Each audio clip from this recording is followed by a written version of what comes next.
Mumbai Indians అభిమానులందరికీ భారీ shock. IPL 2026 మొదలవక ముందే టీం కి పెద్ద సమస్య ఎదురైంది. టీం కి ప్రధాన బౌలర్, మ్యాచ్ విన్నర్ అయిన జస్ప్రీత్ బుమ్రా ఇంకా టీం క్యాంప్ లో జాయిన్ కాలేదు. అయితే ఎందుకు? ఇది ఇంజురీనా లేక సాధారణ చెకప్? మరి మొదటి మ్యాచ్లు ఏమైనా మిస్ కాబోతున్నాడా? ఇవన్నీ ఈ వీడియోలో పూర్తిగా వివరంగా తెలుసుకుందాం. తాజా రిపోర్ట్స్ ప్రకారం బుమ్రా ప్రస్తుతం board of control for cricket in India centre of excellence కి వెళ్లాడు. ఇది సాధారణ విషయం కాదు, ఎందుకంటే ఐపీఎల్ కి ముందు ప్రతి ప్లేయర్ టీమ్ తో ప్రాక్టీస్ చేస్తాడు. కానీ బుమ్రా మాత్రం ఇంకా ముంబై ఇండియన్స్ క్యాంప్ లో చేరలేదు. ఇది చూస్తే రెండు అవకాశాలు ఉన్నాయి. చిన్న ఇంజూరీ అయి ఉండొచ్చు, లేక ఫిట్నెస్ చెకప్ జరుగుతూ ఉండొచ్చు. కానీ ఎంఐ ఫ్యాన్స్ మాత్రం టెన్షన్ లో ఉన్నారు.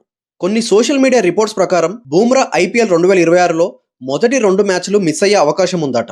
ఇది నిజమైతే ముంబై ఇండియన్స్ కి చాలా పెద్ద దెబ్బ ఇది. ఎందుకంటే పవర్ ప్లేలో వికెట్లు తీసేది బుమ్రానే, డెత్ ఓవర్ లో మ్యాచ్ ని సేవ్ చేసేది కూడా బుమ్రానే.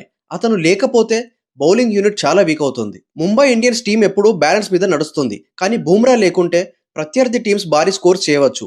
ప్రెషర్ మొత్తం బ్యాట్స్మెన్ మీద పడుతుంది. ఇది టీం కాంబినేషన్ ని పూర్తిగా మార్చేస్తుంది. ఇప్పుడు ప్రశ్న ఏమిటంటే, బుమ్రా లేకుండా ఎంఐ ఎలా ఆడుతుంది? అయితే ఫ్యాన్స్ కి ఒక చిన్న గుడ్ న్యూస్ కూడా ఉంది. కేవలం రొటీన్ ఫిట్నెస్ చెకప్ మాత్రమే అయి ఉండొచ్చు. దీన్ని బట్టి చూస్తే బుమ్రా తొందరలోనే తిరిగి రావచ్చు.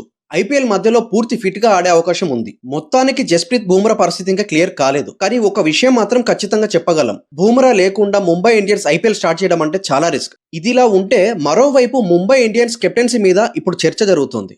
హార్దిక్ పాండ్యాని కెప్టెన్సీ నుండి తొలగించి కెప్టెన్సీ బాధ్యతల్ని 5 సార్లు ఐపీఎల్ ట్రోఫీ గెలిచిన రోహిత్ శర్మకి ఇవ్వాలని, లేకపోతే సూర్యకుమార్ యాదవ్ కన్నా ఇవ్వాలని చర్చ జరుగుతుంది. ముంబై ఇండియన్స్ ఫ్యాన్స్ అయితే హార్దిక్ పాండ్యా కెప్టెన్సీ విషయంలో చాలా నిరాశతో ఉన్నారు. హార్దిక్ పాండ్యా కెప్టెన్సీ వల్లే గత మ్యాచ్లు గెలవలేకపోతున్నామని అంటున్నారు. రోహిత్ శర్మ ఉన్నప్పుడు 5 సార్లు ట్రోఫీని గెలిచామని అంటున్నారు ఫ్యాన్స్. బుమ్రా లేకుండా ముంబై ఇండియన్స్ మ్యాచ్ గెలుస్తారా లేక ఓడిపోతారా? మీ అభిప్రాయం ఏంటో కామెంట్ లో చెప్పండి. ఈ వీడియో నచ్చితే లైక్ చేయండి. మరిన్ని ఇలాంటి ఐపీఎల్ అప్డేట్స్ గురించి మన ఛానల్ ని సబ్స్క్రైబ్ చేసుకోవడం అయితే మర్చిపోవద్దు.